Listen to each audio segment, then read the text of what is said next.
এখনো অনেক পথ বাকি, কিন্তু যতটা পথ হাঁটা হয়ে গিয়েছে তাতে বিশ্ব থমকে দাঁড়িয়েছে। কারণ সেটা যে আবিষ্কার নয়, কৃত্রিম সূর্য তৈরির লক্ষ্যে বড় সাফল্য পেল চীন। মানে ভবিষ্যতে সূর্য চিরকালের মতো অস্তাচলে চলে গেলেও আলোর অভাব হবে না, আলো আর তাপ দেবে কৃত্রিম সূর্য। বিজ্ঞানীদের মতে এই কৃত্রিম সূর্যই ভবিষ্যতে প্রায় অসীম, নিরাপদ, কার্বন মুক্ত বিদ্যুৎ উৎপাদনের পথ খুলে দিতে পারে। কি এই কৃত্রিম সূর্য? কিভাবে বা এই অসাধ্য সাধন করল চীন?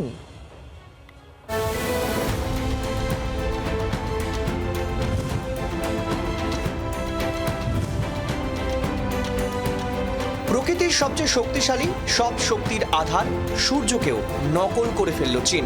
বদলে যেতে পারে বিশ্বের ভাবনা।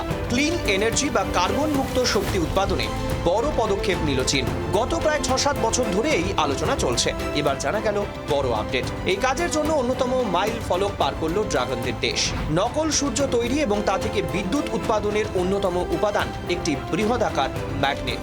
সেই ম্যাগনেট তৈরি করে ফেলল বেজিং। বিশ্বের সর্ববৃহৎ সুপার কন্ডাক্টিং ফিউশন ম্যাগনেট তৈরিকে অত্যন্ত গুরুত্ব দিয়ে দেখছেন বিশেষজ্ঞরা।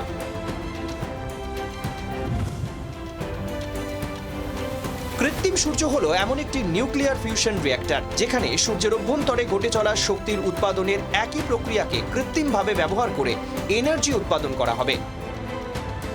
100 মিলিয়ন ডিগ্রি সেলসিয়াসেরও বেশি তাপমাত্রায় হাইড্রোজেন পরমাণুর সংযোজন ঘটিয়ে শক্তি উৎপাদন হবে।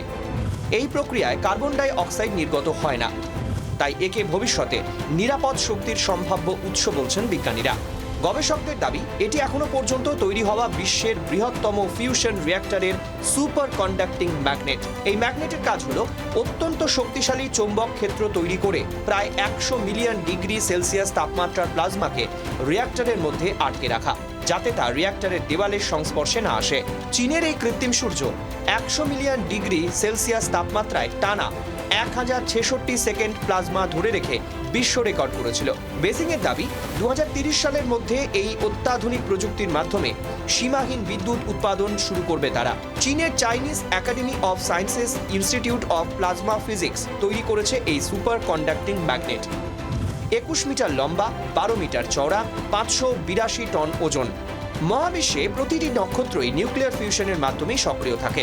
এই প্রক্রিয়ার মাধ্যমে তারা বিপুল পরিমাণ তাপ এবং শক্তি উৎপন্ন করে। প্রতিটি নক্ষত্রের ক্ষেত্রেই এই বিপুল চাপ এবং তাপ থাকে, সেখানেই নিউক্লিয় ফিউশন বিক্রিয়া ঘটে। উদাহরণ হিসাবে আপনি বলতে পারেন সূর্যের কথা, যেখানে সূর্যের কেন্দ্রে তাপমাত্রা থাকে 15 মিলিয়ন ডিগ্রি সেলসিয়াস। এই তাপমাত্রায় প্রচণ্ড চাপের ফলে হাইড্রোজেন থেকে হিলিয়াম তৈরি হয়, যা থেকে বিপুল পরিমাণ শক্তি এবং তাপ আকারে নির্গত হয়। এবার সেই প্রযুক্তির কৃত্রিম প্রস্তুতিতেই আরও এক ধাপ এগুলো চীন। তৈরি হচ্ছে নকল সূর্য। ব্যুরো রিপোর্ট, জি 24 ঘন্টা। বাংলার আওয়াজ, বাঙালির আবেগ, জি 24 ঘন্টা।